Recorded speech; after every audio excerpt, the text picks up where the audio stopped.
सन 2003 शिदीन इबादी Nobel पुरस्कार जीतने वाली सबसे पहली मुस्लिम महिला। यह है औरत के बारे में उनकी राय।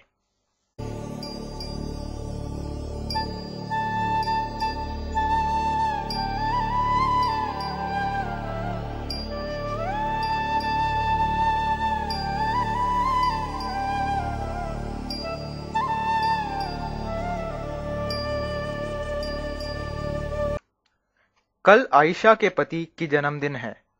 उनके लिए तोहफा खरीदने वे बाजार गई थी। ट्रैफिक के कारण उन्हें घर आने में देरी हो गई। घर में ना बताकर देर से आने की सजा, तलाक तलाक तलाक। अब हम चलते हैं गुजरात की ओर, एक ऐसा देश जिसमें भूकंप और दंगों ने तबाही मचा रखी थी।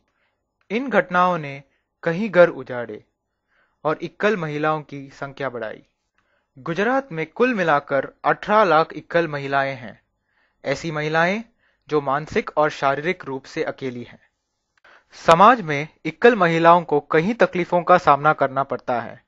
आइए सुनते हैं नफीसा की जबानी। ये तो क्या खबर, बाहर गए तो क्या खबर, कहाँ हो क्या है, किधर हो क्या है, ऐसे ऐसे बातें करने लगते हैं। जैसे कि अपनी नौकरी करो, समझे कि नौकरी करिए, अपनी नौकरी करने जाओ तो नौकरी करके कहीं जॉब करके आओ, कहीं तो क्या खबर, सुबह से गई अभी आई, क्या खबर कहाँ भी जाती है। यानी समाज ये चैन से जीना भी नहीं देती। और शादी, क्या ये वाकई में अकेले है?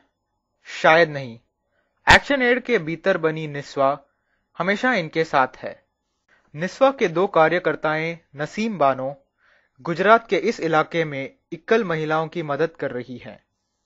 नसीम बानो का कहना है कि सामाजिक अव्यवहार के अलावा इक्कल महिलाओं को कई प्राचीन रिवाजों से बांधा जाता है, जैसे इद्दत। इज्जत में बैठना, यानी उसको बिल्कुल बाहर किसी गैर मर्द को देखना नहीं है, उससे बातचीत नहीं करनी, चाहे वो कम उम्र का लड़का भी क्यों ना हो। जिससे वो निकाह कर सकती है, ऐसे कोई भी मर्द से वो इससे निकाह जायज है।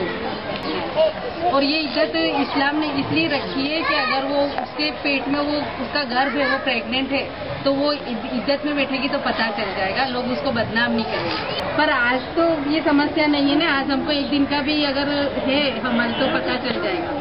तो अभी हम बहनों को यही जागृति ला रहे हैं कि अभी तो काफी तरक्की कर ली साइंस ने, तो हम ये क्यों करें। हाँ, क्यों करें। कुरान के अनुसार महिलाओं को अपने पति की संपत्ति के कुछ हिस्से पर अधिकार है, पर इद्दत के जरिए उनके इस हक को भी छीना जाता है और इसका नतीजा है कर्ज। और इक्कल महिला होने के कारण उसे अपशगुनी माना जाता है और कोई उसकी मदद नहीं करना चाहता। क्या इस बर्ताव का कारण महिलाओं की अशिक्षा से जुड़ी हुई है? बता दूं कि अगर मेरे साथ भी ऐसा होगा, किसी भी कारण की वजह से अगर मेरे पति नहीं रहे दुनिया में, तो मुझे भी ये सब रंगीन कपड़े नहीं पहनने देंगे, लोग चूड़ी नहीं पहनने देंगे, ये सब निकाल देंगे। फिर चाहे मैं उनके सामने कितना भी लड़ लूं, मेरी नहीं सुनेंगे। जरूर, ये सभ्य समाज के लक्षण तो नहीं है, पर क्या शिक्षित समाज सभ्य समाज नहीं? अगर है तो हमें डाउरी डेथ्स जैसे कई घटनाएं ऊंचे समाज से सुनने क्यों मिलती है? इसकी दो वजह हो सकती है। एक तो हम सामाजिक ज्ञान प्राप्त नहीं कर पाते, भले ही हम किताबी ज्ञान प्राप्त कर लें। दूसरा, सही और गलत के बीच अंतर जानते हुए भी सामाजिक दबाव की वजह से हम अपनी आवाज उठा नहीं पाते। अगर इक्कल महिलाओं को समाज का सामना करना है तो उन्हें अपने हक मांगने के अलावा आर्थिक रूप से आत्मनिर्भर होने की भी जरूरत है। इसका एक उदाहरण है लिज्जत पापड़। 50 years ago, Lijjat Papad started with 7 women on a South Mumbai rooftop. Today, it's 45,000 strong. Many of them are homemakers like Asha and Lakshmi. For them, the simple act of rolling out papads has meant the difference between financial independence and poverty. इक्कल महिलाओं की स्थिति में सुधार जरूर आया है। इसमें निस्वा का बड़ा योगदान रहा है। हाँ, कुछ कठिनाइयां जरूर है, आर्थिक, शिक्षा इत्यादि, पर सबसे बड़ी बाधा है समाज के इन्हें देखने का नजरिया। हाल ही में इक्कल नारी को गोद भराई के रस्म में भी आमंत्रित किया गया था। आशा की किरणें अंदर जरूर आने लगी है।